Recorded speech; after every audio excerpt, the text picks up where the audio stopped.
Tres mensajes del Evangelio de hoy, tomado del Evangelio de San Juan, capítulo 17, versículos del 11 al 19. En aquel tiempo, Jesús, levantando los ojos al cielo, oró diciendo: Padre Santo, guárdalos en tu nombre a los que me has dado, para que sean uno como nosotros. Cuando estaba con ellos, yo guardaba en tu nombre a los que me diste, y los custodiaba, y ninguno se perdió, sino el hijo de la perdición, para que se cumpliera la Escritura. Ahora voy a ti, y digo esto en el mundo para que ellos mismos tengan mi alegría cumplida. Yo les he dado tu palabra, y el mundo los ha odiado porque no son del mundo, como tampoco yo soy del mundo. No ruego que los retires del mundo, sino que los guardes del mal. No son del mundo, como tampoco yo soy del mundo. Conságralos en la verdad. Tu palabra es verdad. Como tú me enviaste al mundo, así los envío yo también al mundo. Y por ellos me consagro yo, para que también se consagren ellos en la verdad. Palabra del Señor. Gloria a ti, Señor Jesús. Seguimos en el capítulo 17 del Evangelio de San Juan, en lo que tradicionalmente se ha llamado la oración sacerdotal de Cristo. Todo este capítulo 17 es una bella y extensa oración que Jesús dirige al Padre, orando por sus discípulos. Y vamos a contemplar tres mensajes de este Evangelio. Primero, siembras unidad o discordia. Segundo, en el mundo, pero de Cristo. Tercero, el peor pecado de Judas. Vamos con el primer punto. Siembras unidad o discordia. En el Evangelio, el Señor le dice al Padre: guárdalos en tu nombre, a los que me has dado, para que sean uno como nosotros. El misterio de la unidad. Cristo ha querido que nosotros seamos uno como Él y el Padre son uno. En un mundo de tanta división, en un mundo de tanta discordia, en un mundo donde se siembra odio, el Señor nos viene a recordar la necesidad de la unidad. Cuando vemos nuestras naciones deshechas en pedazos, cuando vemos nuestras naciones fragmentadas completamente, cuando vemos a nuestros hermanos matándose entre ellos, entonces recordamos estas palabras de Jesús: que sean uno como nosotros, que sean uno como nosotros, el Padre y Él son uno. La misma iglesia está desgarrada por el cisma, está desgarrada por la fragmentación. Unos creen una cosa, otros creen otra. En este momento, en Alemania se está llevando a cabo un sínodo que está fragmentando la unidad de la iglesia, una abierta oposición al Santo Padre. La misma Alemania que vio nacer a Martín Lutero, que trajo también una fragmentación para la iglesia. La iglesia dividida, nuestros pueblos divididos, nuestras familias divididas, familias donde cada uno está por su parte. Familias que existen juntos pero no conviven juntos. Familias que no son comunidad de amor, sino personas que se juntan a utilizarse mutuamente. ¿Cuánta necesidad tenemos hoy de unidad? Y la pregunta que nos hacemos es: ¿sembramos nosotros unidad o sembramos discordia? ¿Nosotros somos factor de adhesión entre nuestros hermanos? ¿Somos factor de unión o somos factor de división? ¿Somos conciliadores? ¿Tratamos de llevar la presencia de Cristo a los que nos rodean? Ese Cristo que nos pidió que fuéramos uno, ese Cristo que nos pidió que nos amáramos los unos a los otros. ¿O por el contrario, damos fuerza al fuego del odio? ¿Alimentamos el fuego del resentimiento? ¿Alimentamos la llama de la división? Es una pregunta que nos debemos hacer. Y cuando una persona tiene el corazón fragmentado, el corazón dividido, cuando en su interior hay división interna entre aquello que cree y que hace, entre aquello que piensa y entre aquello que dice, entre aquello que es y aquello que muestra, es decir, cuando no hay unidad interior en nosotros, entonces terminamos cooperando a la división. Lo primero que debemos hacer entonces es procurar la unidad interior, que haya coherencia en nosotros, que aquello que pensemos, digamos, amamos, aquello que somos sea uno. Y de esa manera, cuando somos coherentes, podemos buscar la unidad de los demás. y no sembramos discordia y no chismoseamos de otras personas para sembrar más odio, más resentimiento, y no estamos en redes sociales llevando odio y división, sino paz y reconciliación. Obviamente siempre en la verdad. Tampoco estamos hablando que la unidad se haga a costa de la verdad. Entonces vamos a aceptar cualquier cosa con tal de que haya paz, con tal de que nos mantengamos unidos. No, ese tampoco es el pensamiento de la iglesia y tampoco es lo que enseña Cristo. Por eso el Señor va a decir, conságralos en la verdad.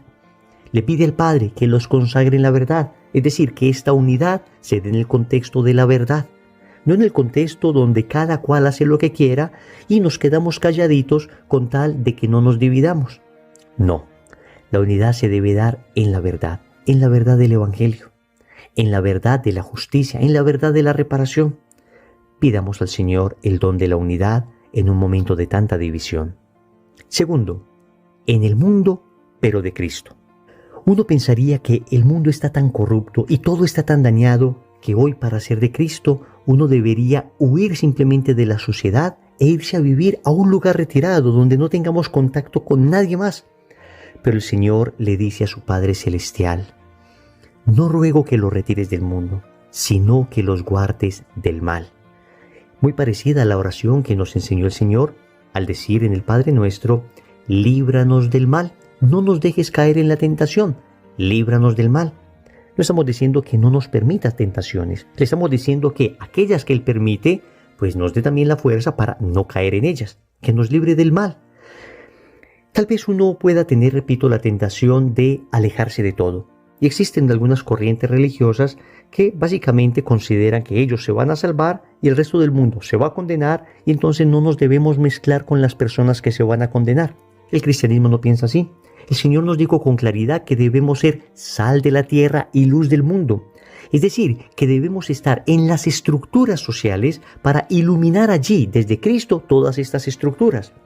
La palabra mundo en el Evangelio recibe distintos significados.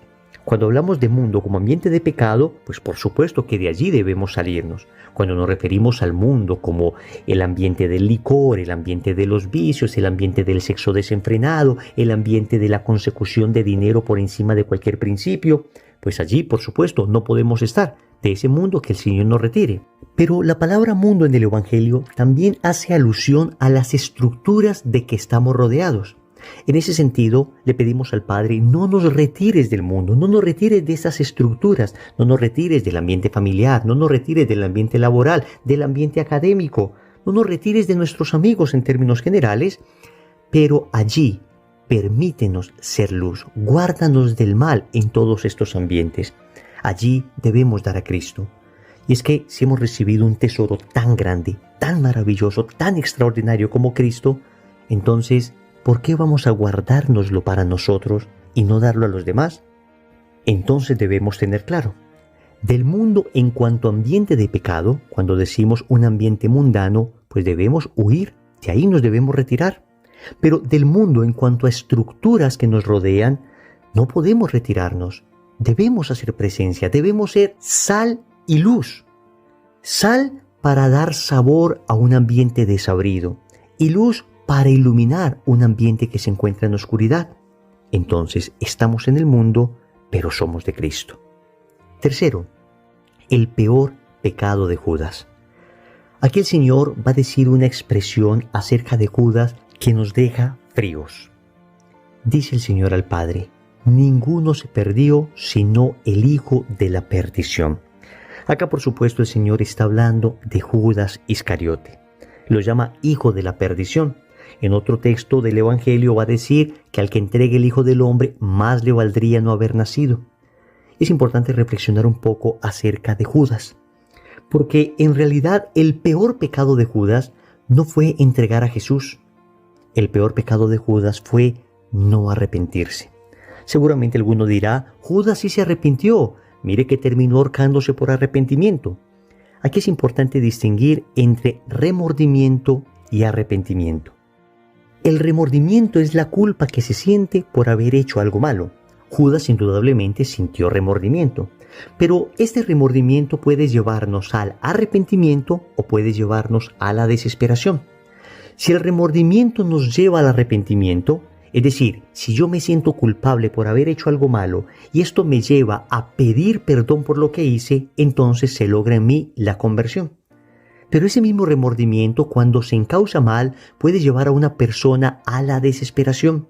Y en vez de arrepentirme por lo que hice, y en vez de pedir perdón, termino cayendo en la más peligrosa tentación del enemigo, que es hacernos creer que lo que hemos hecho ya no tiene perdón de Dios. Óyeme bien, el demonio no solo quiere que pequemos, el demonio quiere que después de que pequemos, creamos que lo que hicimos es tan grave que ya Dios no lo puede perdonar. Nos hace pensar que nuestro pecado es más grande que la misericordia de Dios. Y aunque sentimos culpa, y aunque sentimos remordimiento, podemos caer en la tentación de la desesperación. Y entonces esto fue lo que le sucedió a Judas. Ciertamente sintió remordimiento, pero este remordimiento no terminó en arrepentimiento, porque de haber sido así, hubiese corrido al Calvario, se hubiese puesto de rodillas ante Jesús crucificado, y estoy seguro que Jesús se hubiese desclavado solamente para abrazarlo y con su sangre preciosa limpiar la culpa de Judas. Sin embargo, Judas prefirió no confiar en la misericordia de Dios, sino confiar en su propia desesperación, y por eso terminó suicidándose. Qué terrible advertencias para nosotros, Judas. Y cuán fácil es que nosotros caigamos también en la tentación de no solo pecar, sino desesperarnos creyendo que ya Dios no nos perdona. Escúchame esto.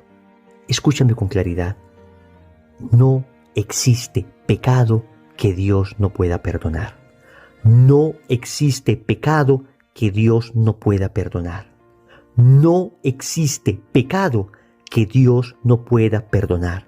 Por grave que sea, basta que con sinceridad le digas a Dios a través del sacerdote: Señor, perdóname por lo que hice, aunque hubiese sido entregar al Hijo de Dios. Y escucharás del sacerdote aquellas palabras bienaventuradas: yo te absuelvo de tus pecados en el nombre del Padre, y del Hijo, y del Espíritu Santo, y el que estaba muerto por el pecado nace de nuevo por la vida de la gracia. Oremos. Amado Señor, quiero ser instrumento de unidad y no de discordia. Me pongo en tus manos como un instrumento de paz y no de guerra, como un instrumento de amor y no de odio. Me pongo en tus manos, Señor, para que pueda crear puentes y no romperlos, para que pueda estrechar vínculos y no fraccionarlos, no fracturarlos. Yo te suplico, Señor, que me envíes tu Espíritu Santo, que me regales esa presencia de lo alto para poder ser tuyo en medio del mundo, para poder ser sal de la tierra y luz del mundo. Finalmente, Señor, te suplico que me alejes de todo pecado, pero particularmente de aquel pecado que se comete con maldad, de aquel pecado calculado, de aquel pecado contra el que me has advertido una y otra vez y sin embargo deliberadamente he querido caer. Señor, dame lo que me pides y pídeme lo que quieras. Amén. Recordemos entonces: primero, siembras unidad o discordia.